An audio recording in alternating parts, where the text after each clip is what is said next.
Sebelum kita mulai melanjutkan bedah buku kita, teman-teman sekalian, kita berintrospeksi diri, bermuhasabah sejenak. Waktu terus berlalu, saudaraku seiman. Waktu terus berlalu. Dan waktu ini punya ajal, punya batas waktu. Kita akan nanti berhenti di satu titik, baik kita sehat, sakit, tua, atau masih muda, kaya ataupun miskin, suka atau tidak suka. Ajal kalau sudah datang, maka berhentilah semua peluang kita melakukan kebaikan-kebaikan. Tertutuplah semua pintu-pintu kita mengakui kesalahan dan taubat kembali kepada Allah Subhanahu wa taala. Mumpung detik ini, di waktu ini Allah Azza wa Jalla masih memberikan kita umur, hari ini adalah hari emas kita semua. Jangan disia-siakan. Di saat Allah Subhanahu wa taala masih memberikan umur kepada kita, masih ada kesempatan lisan ini untuk istighfar dan berzikir kepadanya. Anggota tubuh ini melakukan gerakan-gerakan ibadah, serta juga tentunya memperbanyak syukur kepadanya, maka itu sebuah nikmat yang tidak terhingga. Berapa banyak orang yang masih hidup pun semasa dengan kita, mungkin sewaktu dengan kita sekarang, tapi mereka lalai. Mungkin tadi mereka tidak sholat duhur, minimal tidak sholat di awal waktu misalnya. Dan itu akan disesali nanti pada hari kiamat. Karena waktu itu tidak bisa berulang. Kalau ada orang sholat telat misalnya, tidak bisa disalahkan. Mungkin dia punya uzur. Tetapi untuk mengejar kedudukan dan pahala orang yang sholat di awal waktu tidak akan mungkin sama. Dan tidak bisa kita minta walaupun kepada Allah Azza wa Jal, ya Allah tolong kembalikan dulu ke tadi waktu belum iqamah agar saya bisa ikut sholat takbiratul ihram pertama bersama imam. Sudah nggak bisa. Orang yang sampai datang imam waladhdallin saja itu tidak akan mungkin sama pahalanya dengan orang yang pertama takbiratul ihram. Akan beda sekali pahalanya dan tidak bisa diperbaiki. Setiap ibadah itu tidak bisa diperbaiki. Kalau sudah berlalu maka luputlah dari seseorang. Oleh karena itu teman-teman sekalian, selamatkan diri kalian, selamatkan diri kita semuanya. Mumpung ada kesempatan maksimal dalam melaksanakan tugas utama kita diciptakan, yaitu beribadah kepada Allah Subhanahu wa taala. Kalau di masa lalu penuh dengan amal soleh, maka sekarang tambah amal soleh itu supaya meninggikan derajat kita di surga. Kalau masa lalu masih ada dosa-dosa dan pelanggaran, segera beristighfar.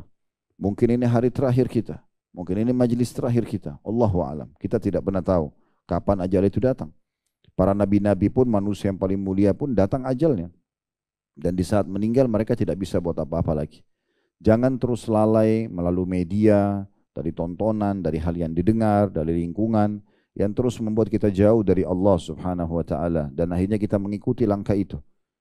Yakinlah teman-teman, nanti di hari kiamat akan ada 3 penyesalan. Penyesalan yang paling luar biasa bagi orang kafir, orang munafik dan orang musyrik, karena mereka akan kekal dalam siksaan api neraka selamanya. Dan penyesalan yang kedua adalah orang yang melakukan dosa-dosa dan dosa itu lebih banyak daripada amal solehnya walaupun dia orang beriman. Dikenal dengan istilah dalam agama kita usatul mu'minin. Mereka masuk ke neraka dulu, setelah bersih dosanya baru masuk ke dalam surga. Tapi ini juga penyiksaan yang luar biasa karena kita tidak pernah tahu berapa lama disiksa di neraka. Dan golongan ketiga, orang-orang beriman yang masuk ke dalam surga, tetapi mereka sebenarnya punya peluang untuk mendapatkan derajat-derajat yang tinggi di surga. Hanya saja dia lalai. Nggak mau sholat sunnah, tidak mau zikir pagi petang, nggak mau baca Quran, sunnah-sunnah, bagi dia itu sunnah, ya udahlah kan sunnah nggak usah dikerjakan. Ini nanti akan terjadi penyesalan juga di hari kiamat. Kenapa dulu dia tidak melakukannya? Andai saja waktu bisa kembali, saya akan puasa Senin Kamis, saya akan sholat malam, saya akan sholat duha, saya akan begini dan begitu. Tapi tidak ada gunanya semua itu, tidak ada manfaatnya. Mumpung sampai ke kuping kita semua pada siang ini, saya pun tidak pernah menyusun kata-kata ini.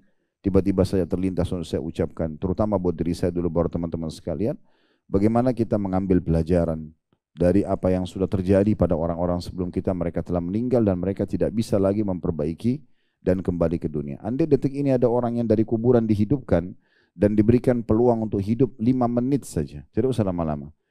Lalu akan diberikan pilihan, kira-kira menurut kita apa yang akan dia lakukan? Apakah dia masih mengejar makanan favoritnya? Dia masih memikirkan untuk biologis dengan pasangannya, dia masih berpikir untuk transaksi jual beli, atau apa sajalah yang selama ini kita jadikan skala prioritas gitu, daripada ibadah-ibadah kepada Allah Subhanahu wa taala. Tentu saja tidak. Dia akan berusaha mengerjakan 5 menit itu hal yang paling bisa menyelamatkan dia di akhirat.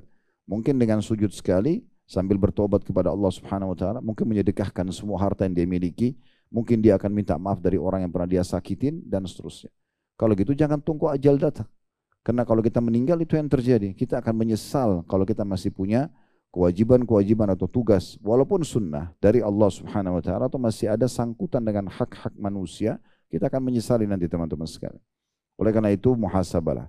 Kami tentunya para dai tidak bisa mengetuk rumah Bapak Ibu sekalian setiap saat, ayo sadarlah, ikutlah dan segala macam. Tapi Allah Subhanahu wa taala memberikan kita peluang untuk duduk di majelis ilmu seperti ini. Setelah itu kita bubar berpisah.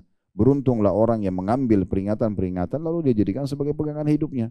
Dan rugilah orang yang hanya menjadikannya sebagai angin lalu saja. Oh ceramahnya bagus ya, oh tadi dalilnya begini, selesai. Habis itu tidak pernah diamalkan. Maka dia rugi sendiri.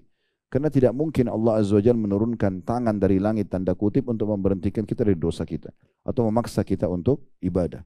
Karena jelas dalam konsep agama la ikraha fid din. Tidak ada paksaan dalam agama ini. Dalam ayat lain, faman syaa falyu'min man syaa falyakfur. Siapa mau beriman silakan. Memperbanyak amal soleh, mengejar derajat tinggi di surga silakan. Dan siapa yang mau kufur silakan. Tapi semua nanti akan ada konsekuensi dari hukuman tersebut. Oleh karena itu teman-teman sekalian sadarilah. Ya, setiap ada peringatan yang sampai kepada kita, para salafus soleh kalau mendengarkan sebuah ayat saja, ayat itu menyentuh bagi mereka, dipegangi sampai mereka meninggal dunia. Ada di antara mereka sholat malam dengan baca satu ayat dari malam sampai subuh. Diulang-ulangi ayat tersebut. Karena mereka tersentuh dan tidak mau luput dari dia, diulangi lagi besok, diulangi sampai mereka meninggal. Ada di antara mereka tersentuh dengan sebuah nasihat hadis Nabi SAW. Mereka pegangi nasihat tersebut. Mereka terus ulang-ulangin supaya jadi pegangan hidupnya. Dan mereka selalu menutup celah dan pintu syaitan yang membuat mereka jauh dari keimanan. Sehingga hanya mereka selamat. Dan itu beruntunglah orang-orang seperti ini. Dan alhamdulillah siang ini sampai kepada kita peringatan ini, maka hati-hati teman-teman sekalian.